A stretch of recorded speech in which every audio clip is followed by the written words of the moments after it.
Hey Leo, it's a pleasure to have you back. I hope you're doing good. It's a pleasure to have you in my living room once again. So of course I want to get into your reading. I want to see what comes out, whether it's about your love life, your career, your finance, maybe it's a spiritual message, whatever it may be. I just want to see where the message is going to take me for what you need to understand for your month of October. So spirit guides, angels, ancestors for Leo. What is it that they're needing to understand, right? The collective of Leo. What is it that they're needing to understand in the month of October? We have the Seven of Swords, the Knight of Pentacles, and the Ace of Wands. In the reverse, let's get one more. What else does Leo? In the Four of Cups. Nine of Cups on the bottom of the deck. Let me show you what we have here, just so you can see. Seven of Swords, Knight of Pentacles, Ace of Wands in the reverse, and the Four of Cups. Not all that glitters is truly gold. I think for you here in Leo in the month of October, there may be something that you really need to resist. Something that may seem like a decent offer, seem like a stable offer, whether it's in your career, whether it's in your finances, maybe love life, that's coming towards you. That may be something that you idealize, or that would seem really beneficial, or that would seem really great, or that would be a piece to the larger pie that really would complete you or complete a section of your life. But it comes along with either strings attached, maybe it comes along with some kind of deception. Somebody's not being honest and true about it. If it's too good to be true, then it's probably true that it is too good to be true. Don't allow yourself this month to fall prey or to fall victim to somebody, sending you wishes of and promises of grandeur, thinking that it's going to be all up in roses, and come to find out you end up shooting yourself in the foot because this person had malicious intentions, or they didn't tell you the whole picture. Maybe they gave you some parts of it, but they didn't really flesh out the details of everything. So now you could potentially put yourself in a situation that is not going to be beneficial. Even with a person that may be coming towards you, that it may seem like, okay, this may be opportune, or maybe this may be a good idea. Maybe this person really connect, we really bond, but just really watch their motives.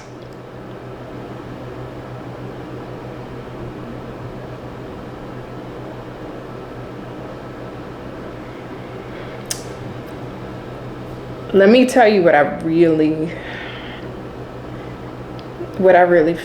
don't get me wrong, I feel what I felt from this, and I still do stand on that. So just be cautious if that is you this month. What this more so feels like to me, though, on a deeper sense, Leo, silence is golden. Silence is really golden. And I think it's a much needed reminder that silence is golden. Whether it is family, whether it's friends, people that are in your life, certain people around you don't deserve your words. Certain people around you does not deserve your action. Certain people around you don't deserve your attention. This is really being able to monitor and be really calculated about who you give your time, attention, and energy to, because not everybody is truly worth it. Not everybody has good intentions, and we know this, right? So I'm not going to go over something that would be redundant for you at this point, but I think there's something important about your silence during this time, because that silence will allow you to really see people's true intentions. That silence will allow you to see people's true motives. People that are coming towards you with drama or negativity, give them silence. People that are coming towards you and they may seem like good people, pull back a little bit and see how they truly move. There's something here with you in the month of October. It's like maybe in our past, we may have fought back, or we may have gotten into arguments, or maybe our own pride or ego would get in the way and we couldn't let somebody talk bad about us or talk bad about on our name. Or we may have been in relationships where we dealt with a partner that would do manipulative tricks or manipulative tactics, or treat us a certain kind of way, and we wanted to be reactive, and we were reactive, or we were responsive. Friends that may have did certain things to us, maybe we were acting out or lashing out because of how we felt and how we got treated in the short end of the stick we were dealt by those people. But I think the interesting part is because you have grown, and standing in that evolution means standing in your silence. Standing in that silence means standing in your observation. Standing in that observation means standing in the truth of knowing who really around you has true and genuine intentions and motives. And I think that's the important part about this. Not to get off what I was saying initially, but I'm just kind of veered in a different direction, because you have evolved. And I think this is where you may have, on your own spiritual path, on your own spiritual journey, may have dealt with a season of isolation, because I feel like I'm looking at a pre-you and a post-you in this situation.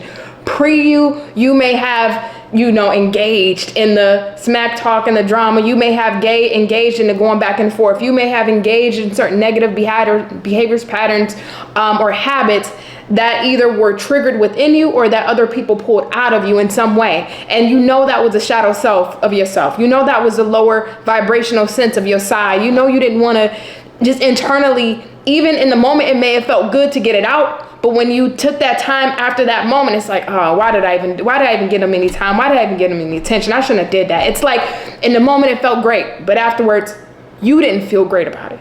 And the reason I say there's like a pre and a post, because right in between feels like you on your spiritual journey, you on your spiritual development, you on your spiritual evolution of understanding who you are at your core, what you need at your core, and what is going to best benefit you when we talk about our evolution and raising our frequency up. And those situations of passing yesteryear was not it. And now that you're in the post you, doesn't mean that the outside world has changed, even though you've changed. So because you've changed, and because it's like, I don't want to deal with certain circumstances or situations or people that are ill-intended or don't have the best intentions, even things that may come our way. And I go back to the beginning of what I was saying, things that come our way, we want things that are going to be in alignment with us, and that's really truthful to the outcomes we want, whether it's in our love, our finances, our money, our career, our own spiritual path and purpose. But if we have people coming towards us that may not have the best intentions, or maybe be ill-intended, or may not have the right motive, this is where that silence is golden. Taking a step back and just observing, not reacting, not responding, and not immediately feeling like, okay, I need to say something about the situation or bring something up. It's when you sit back, you will see people's true colors. When you sit back, you will see a situation's true intentions for you. And I think in this period of October, it's for me, it's coming up to bring to you and put it on your plate, because you are going to have these scenarios, or maybe even a specific scenario in the month of October, where you are going to have to practice that rule of silence is golden, right? Somebody or people or circumstance that you thought was moving in one way, and then all of a sudden they start veering off course. Take a step back and go into the silent mode. Don't be reactive. Don't be responsive. Don't be, hey, why didn't you text me back? Hey, why am I not seeing you? Why are you acting different? Or job or career or finances or family or friends needing to respond. Don't respond. They don't need your energy. You will see all you need to know through your silence. And I think because you have evolved so far on your spiritual evolution, I think Spirit is wanting you to keep that on the forefront of not backtracking, even though in the month of October, there may be that enticement within us that wants to respond. You don't need to. You won't actually get the real answers by responding. You'll get the real answers by being silent. So Leo, I just felt like this was all over the place. This really was all over the place. This was a messy read. But don't let what I told you go over your head. Please don't let what I told you go over your head. Because you've worked on yourself, you've gone through you're going through your spiritual journey, you've gone through your spiritual journey, and the lesson Spirit has told you in those seasons of isolation through your spiritual journey, keep those on the forefront. Sometimes we can take a step back and forget, or sometimes we stumble. But this month of October, it's going to be very imperative that if situations start to move a little wayward, observe. Silence and observe. Don't be reactive. Just observe sincerely. Leo, I'm going to let you go. Again, I feel like this was scattered, but I hope this made sense in some way. Know that I love you. I appreciate you. And you be well. Bye.